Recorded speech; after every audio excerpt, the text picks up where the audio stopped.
오늘 함께 나눌 하나님 말씀은 마태복음 16장 13절에서 17절까지 말씀입니다.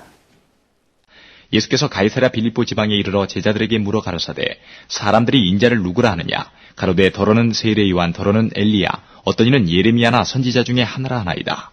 가라사대 너희는 나를 누구라 하느냐 시몬 베드로가 대답하여 가로되 주는 그리스도시요 살아계신 하나님의 아들이시니이다.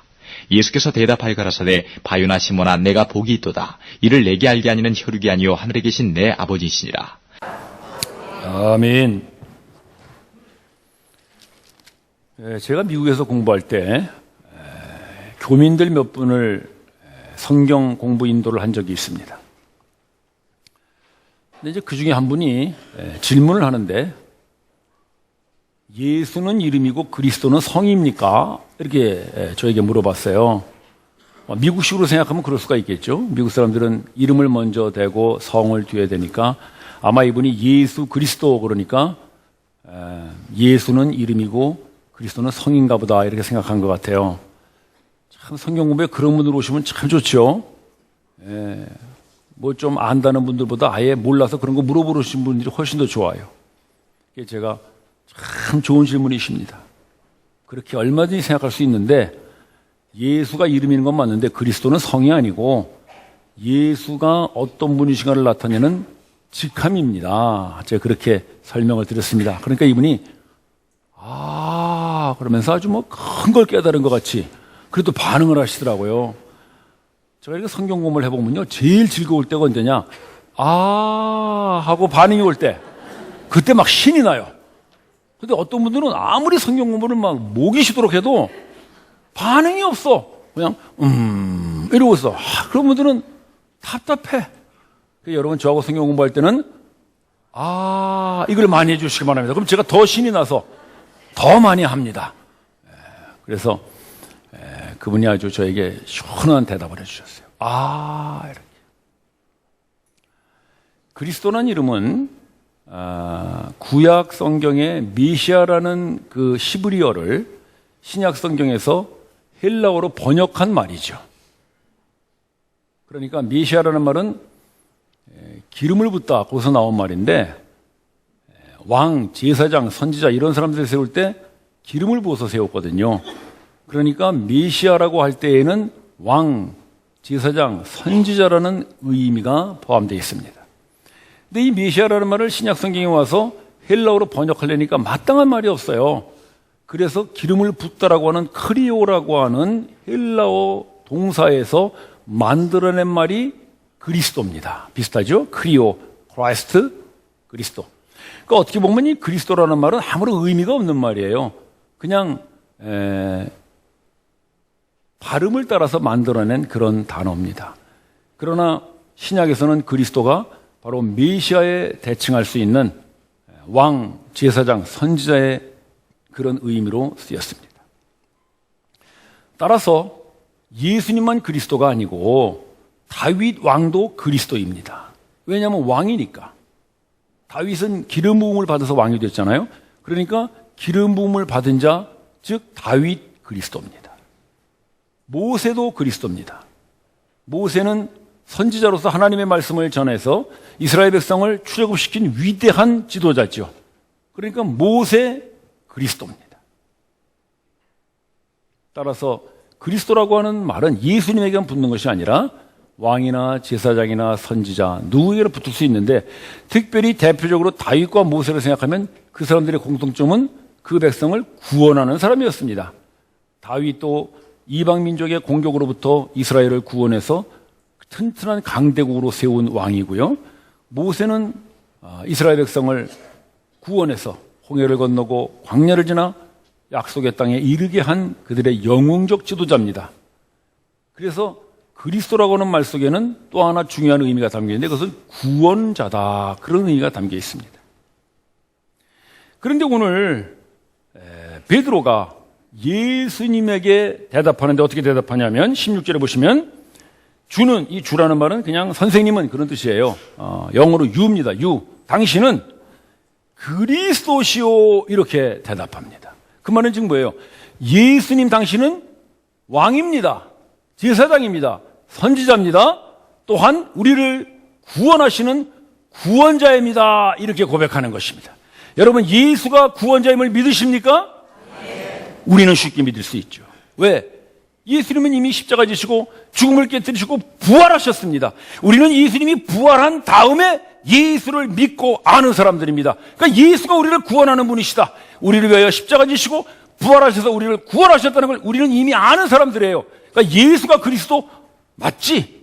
우리는 얼마든지 믿을 수 있습니다. 그러나 지금 베드로가 예수님에게 당신은 그리스도요, 당신은 우리의 구원자라고 말할 이때에는 예수님이 아직 십자가 지시기 전입니다. 죽음을 깨뜨리고 부활하기도 전입니다. 이때 예수는 어떤 예수입니까?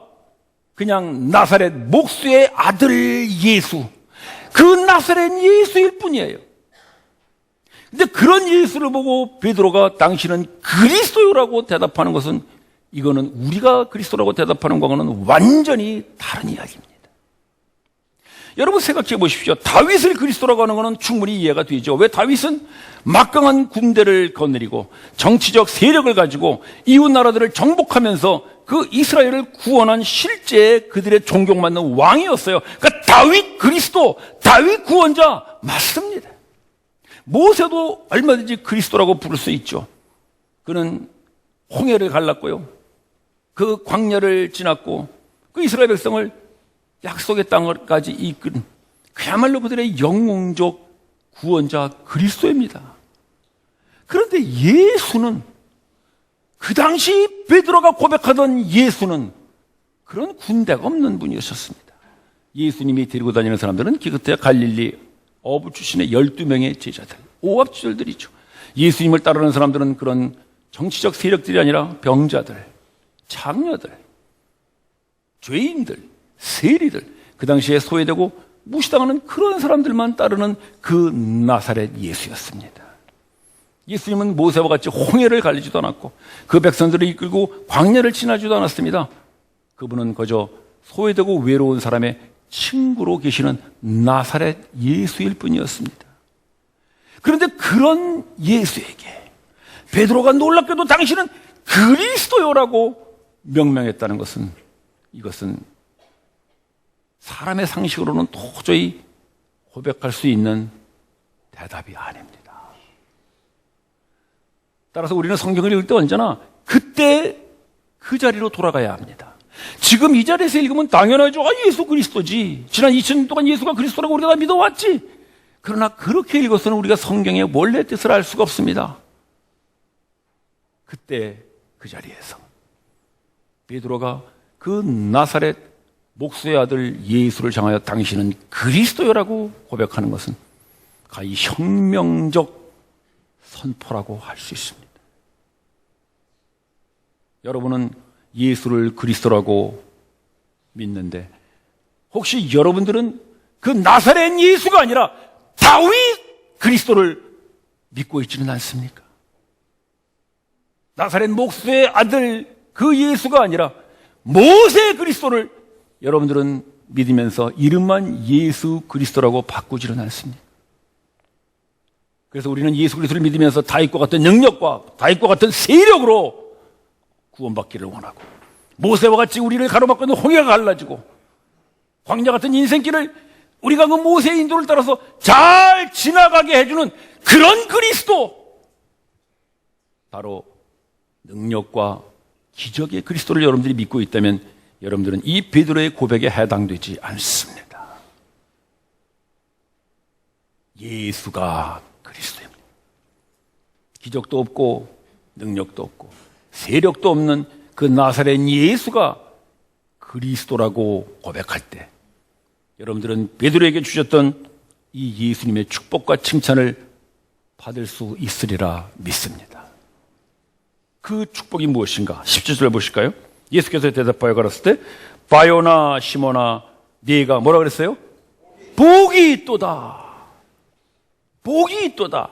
이것이 예수님께서 베드로의 신앙 고백에 대하여 축복하시고 칭찬하시는 말씀입니다. 내가 복이 있도다. 이 복이 있도다라는 말은 예수님께서 산상수훈에서 쓰셨던 말이에요. 심령이 가난한 자는 복이 있나니, 애통하는 자는 복이 있나니, 그 그 복이 있나니라는 말이 이 복이 있다는 것 똑같은 헬라어입니다. 그걸 마카리오스 그래요. 이런 말이 들어보셨을 거예요. 마카리오스. 네가 참으로 복되도다. 너는 참으로 행복한 사람이구나. 마카리오스. 심령이 가난한 자, 애통하는 자. 그 산상수훈에서 말씀하셨던 그 복이 있도다를 예수님은 이 베드로의 고백에 대하여 대답하십니다. 따라서 여러분들이 예수가 그리스도의 힘을 믿는 것 물론 중요합니다. 그러나 그 예수는 여러분들의 기도에 응답하지 않고 여러분들의 하소연에 응답하지 않고 여러분들의 소원 성취를 이루어주지 않는 나사렛 예수일지라도 그분은 나의 왕, 나의 제사장, 나의 구원자입니다라고 고백할 때 예수님은 여러분들을 향하여도 네가 복되도다. 네가 참으로 행복한 사람이더라고 여러분들을 축복하시고 칭찬하심을 잊지 마십시오. 그러나 우리가 여전히 다윗 그리스도, 모세 그리스도를 바라면서 예수 그리스도라고 부르고 있다면 예수님은 여러분을 향하여 너는 참 행복한 사람이라고 말할 이유가 없습니다. 왜냐하면 그런 그리스도라면 구태여 베드로와 같이 하나님의 특별한 계시를 통하여 고백하지 않아도 누구나 다 고백하는 예수 그리스도가 되어버리기 때문입니다. 따라서 베드로의 이 고백은 베드로 혼자 생각이 고백이 아닙니다. 예수님이 뭐라 그러십니까? 한번 볼까요? 계속 보시면 이를 내게 알게 하니는 혈육이 아니요 하늘에 계신 내 아버지시니라. 혈육이 아니라는 것은 네가 사람에게 배워서 공부해서 아는 게 아니다 그런 뜻이에요. 그럼 어떻게 알았어요? 하나님께서 알려주셔서 하나님께서 계시해 주셔서 예수가 그리스도라는 것을 베드로가 알게 되었다고 예수님이 칭찬하십니다. 따라서 여러분들이 예수가 여러분들의 기도에 응답이 없고 소원 성취가 없고 밤새도록 간구해도 아무런 문제 해결도 없이 창은 서서히 밝아오는 그런 고난의 밤을 보낸다 할지라도 나는 여전히 그 예수가 나의 구원자시오 나의 그리스도라고 고백한다면 그것은 여러분들의 상식이 아니라 여러분들의 지식이 아니라 하나님께서 여러분들에게 은혜로 알려주신 하나님의 계시임을 감사하십시오. 그렇다면 예수님께서 이 베드로의 고백에 이토록 칭찬하시고 네가 정말 행복한 자라고 그렇게 하시는 이유가 무엇일까? 우리 요한복음 말씀 한번 잠깐 보고 갑시다. 요한복음 17장 말씀인데요. 여러분 잘 아시는 말씀이죠. 우리 다 같이 한번 읽어볼까요? 시작.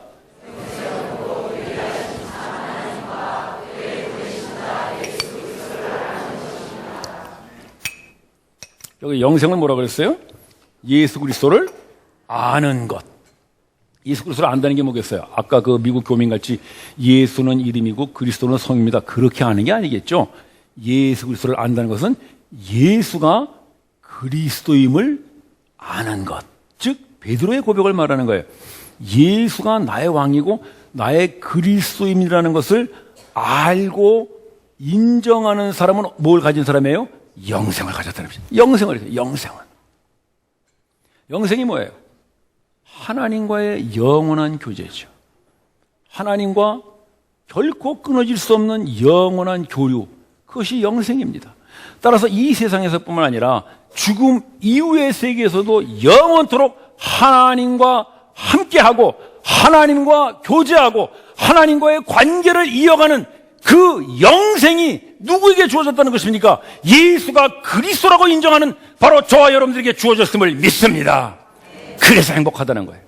그래서 네가 참으로 복이 있도다. 왜? 너에게는 영생이 있으니까. 따라서 우리 속에 영생이 있다는 것을 알 수 있는 길은 오로지 하나, 내가 과연 예수를 그리스도로 고백하는가. 그것입니다. 다윗 그리스도 아니고 모세 그리스도 아니고 오로지 예수를 나의 그리스도로 고백하고 있다면 여러분들 속에는 영생이 있음을 감사하십시오. 따라서 그 영생에 있는 사람을 예수님으로 하면 네가 행복한 사람이다. 너는 참으로 복이 있도다 말씀하십니다. 여러분, 이것이 어찌 베드로에게만 주신 축복이겠습니까? 우리 모두도 예수가 그리스도이심을 믿음으로 우리도 예수님이 인정해 주시는 행복한 사람들임을 믿습니다. 네, 우리 옆에 분하고 한번 이렇게 확인할까요? 형제님은 행복한 사람입니다. 네, 아멘이죠? 네, 그러면 노래 하나 해야 되겠죠? 노래? 나는 행복합니다. 나는 행복합니다. 나는 행복합니다. 정말 정말 행복합니다. 짜자잔. 여러분 이 노래 모르세요? 찬송가 750장? 이런 노래를 많이 불러야 돼요, 교회에서. 예, 맨날 그죠? 태산을 넘고 이렇게 하지 마시고 우리는 행복한 사람입니다. 우리 한번 해볼까요? 다 같이 하나 둘 셋 넷. 나는 행복합니다. 나는 됐습니다. 그만. 별로 행복해 보이시지가 않는구만. 네. 그래요, 우리는 행복한 사람들이에요. 그런데도 예배당에서는 행복한데 예배당 문만 나가면 왜 내 인생은 이렇게 불행천진가? 그게 우리의 딜레마죠. 형제자매 여러분, 여러분뿐만 아니라 저도 그렇습니다. 저도 뭐 행복하다고 노래는 하지만은 맨날 행복할 수 있겠습니까? 저도 살아가다 보면 불행한 일들 많이 만나죠. 불만, 불평, 그런 것들이 제 속에도 많이 일어납니다. 저뿐만 그랬을까요? 아마 베드로도 그랬을 거예요. 왜? 베드로의 생애가 어떻습니까? 그의 생애는 결코 행복하지 않았죠. 세상적으로 보면 그는 참으로 불행한 삶을 살았던 사람이죠. 예수님이 부활승천하신 다음에 베드로는 남아서 사도로서 그 예수님이 받았던 똑같은 박해를 유대 종교 지도자들로부터 받습니다. 그래서 드디어는 헤롯 궁전에까지 끌려가서 이제 내일이면 사형을 당해야 되는 그 순교의 위기까지 맞이했던 사람이 베드로입니다. 그의 생애는 결코 행복으로 차 있지 않았습니다. 감옥에서 풀려나와서도 베드로는 곳곳마다 다니면서 숨어서 예수님을 믿는 성도들에게 예수님의 이야기를 들려주고 복음을 설명하면서 살았습니다. 그야말로 예수님같이 머리 둘 것도 없이 그는 평생을 그렇게 순회 설교자로 살았습니다. 제가 예전에 로마에 갔을 때 로마 카타콤을 들렸는데요. 베드로가 아마 거기도 와서 설교를 했겠지 생각하니까 참 마음이 찡하더군요. 그 지하 무덤 속에서 성도들이 숨어 있으면서 베드로 선생 왔다고 모두를 숨죽여가면서 그가 그 지하 묘지 속에서 예수님의 이야기를 하고 복음을 전했던 그 삶이 베드로의 삶이었습니다. 그리고 그는 드디어 십자가에 못 박혀 죽죠. 그것도 거꾸로 못 박혀 죽지 않습니까? 베드로의 그 십자가에 못 박혀 죽는 모습을 그린 유명한 그림이 있는데요. 그 그림을 보면은 베드로가 이렇게 거꾸로 못 박혀서 발에 목이 박힐 때에 이 베드로가 일어나려고 이렇게 반쯤 일어나는 그런 그림을 이렇게 화가가 그렸어요. 베드로도 인간이죠. 아무리 하나님 앞에 순교하는 마음으로 섰지만 그의 발에 못이 박힐 때 그도 인간적 본능으로 일어나려고 하는 그 베드로의 약함, 그것이 바로 베드로의 생애였습니다. 그러나 베드로가 그런 나약함과 또 불행한 인생 속에서도 여전히 하나님의 사람으로 그리스도인으로 당당하게 살아갈 수 있었던 것은 오로지 하나, 그에게는 더 큰 행복이 있었음임을 믿습니다. 그게 바로 영생입니다. 그게 바로 하나님과의 관계가 죽음 속에서도 끊어질 수 없는 그 영원한 교류라는 것을 베드로는 믿었기 때문입니다. 따라서 우리도 우리의 인생에서 불행한 일을 만날 때 여러분, 그 불행한 일에 붙잡히지 마시고 더 큰 행복을 생각하십시오. 예수님께서 우리에게 너는 참으로 행복자라고 인정해 주신 그 더 큰 행복, 우리 속에 있는 영생, 예수가 그리스도라고 고백했음으로 말미암아 우리와 영원히 끊어지지 않는 그 하나님과의 관계, 하나님과의 교류를 이어주신 그것이 우리에게 어떤 불행도 이길 수 있는 더 큰 행복이 될 수 있을 줄로 믿습니다.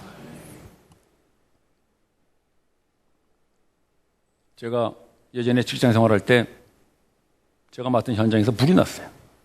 그래서 막 정신없이 그냥 불 끄고 막 요동 벌었죠. 그래 이제 공장장님한테 가서 보고를 해야 되는데, 야, 이거 들어가면 또 혼쭐나게 생겼구나. 어? 그 관리 어떻게 했길래 불났어 이제 그러는 거 아니겠어요? 그리고 심할 썼어. 그리고 뭐 얼마나 손해봤어. 그래가지고 막 금액으로 따지고 말이죠. 감봉이나 당하지 않겠나. 그런 마음으로 들어갔어요. 공장장님한테 불이 나서 뭐 어쩌고 그러니까요. 이분이 갑자기 이거 불 끄느라고 수고 많았네. 그래요. 나는 지금 들어서 혼날 줄 알았는데, 이야, 웬일인가, 어? 그래, 기분이 좋아가지고 이제 나와서 제가 비서한테 물어봤어요. 야, 공장님이 오늘 왜 이렇게 기분이 좋으셔가지고 불 껐다고 수고했다고 오히려 그러냐? 그러니까 그 비서 아가씨가 하는 소리가, 몰랐어, 얘. 지금 딸 시집 보낸다고 오늘 가서 다이아몬드 반지 맞추고 왔다, 아닙니까? 그때 내가 깨달았어요. 아하, 아무리 지독한 공장장도 더 큰 행복이 오면은 이까짓 건 아무것도 아니구나. 그래서 내가 나오면서, 아이고, 맨날 딸 시집만 보내면 좋겠네. 형제자매 여러분, 우리가 어떤 슬픔과 불행을 만난다 할지라도 더 큰 행복을 생각하면 그 더 큰 행복이 그 불행들을 밀어낼 수 있을 줄로 믿습니다. 우리 모두 그런 경험들이 있지 않습니까? 이미 오래돼서 잊어버리셨나요? 신혼 때, 신혼 한 달, 두 달. 그때는 단칸방이 불행이 아니죠. 단칸방에 들었더랴. 내가 그렇게 사랑하는 미스김하고 결혼해서 사는데 그것으로만은 너무너무 행복한 거예요. 그때 이 노래에서 내가 한번 불렀을 텐데 나는 행복합니다.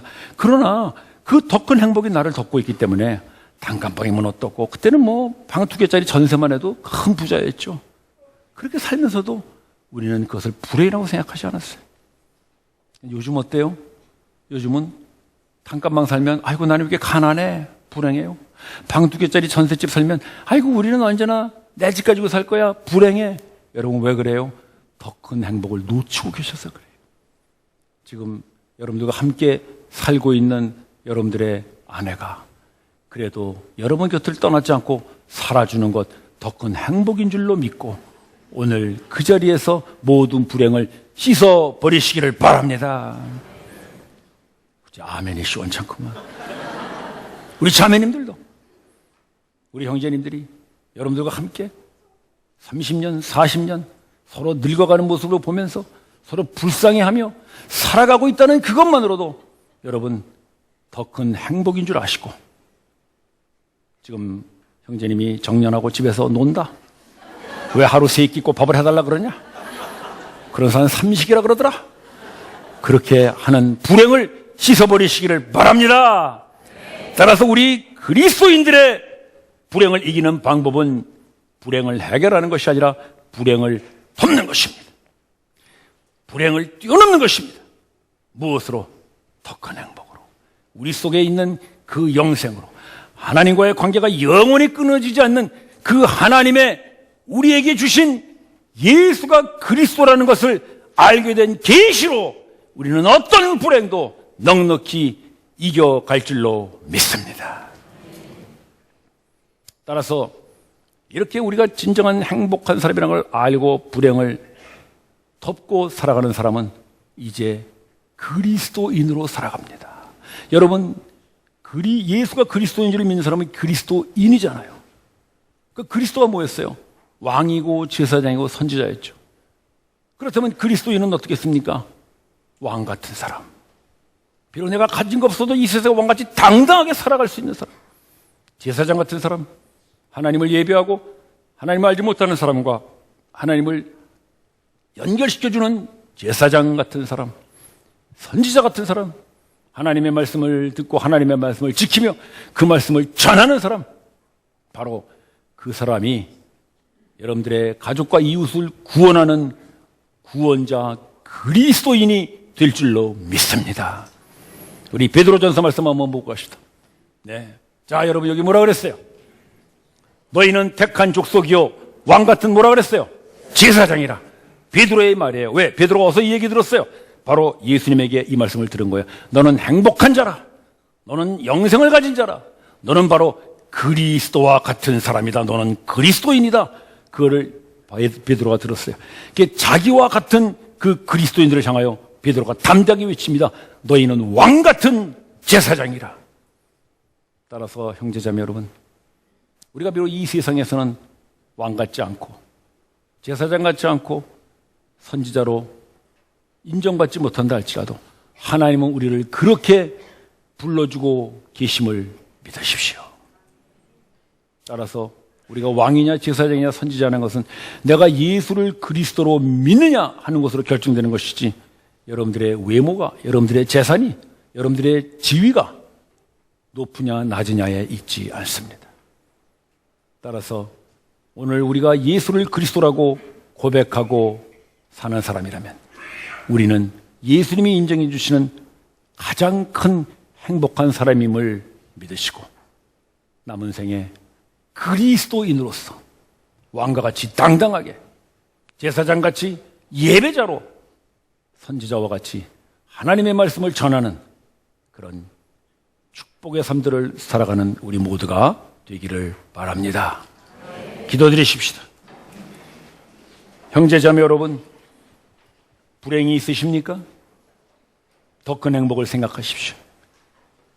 예수님은 여러분들을 가장 큰 행복자라고 불러주셨습니다. 왜냐하면 예수가 그리스도임을 하나님이 우리들에게 알려주셨기 때문입니다. 주님, 이제 내가 가장 큰 행복을 가지고 있는 자로 알고 내 앞에 닥쳐지는 어떤 불행도 더 큰 행복으로 덮고 왕같이, 제사장같이, 선지자같이 그리스도인으로 살아가겠습니다. 우리 결단하며 합심하여 기도합시다.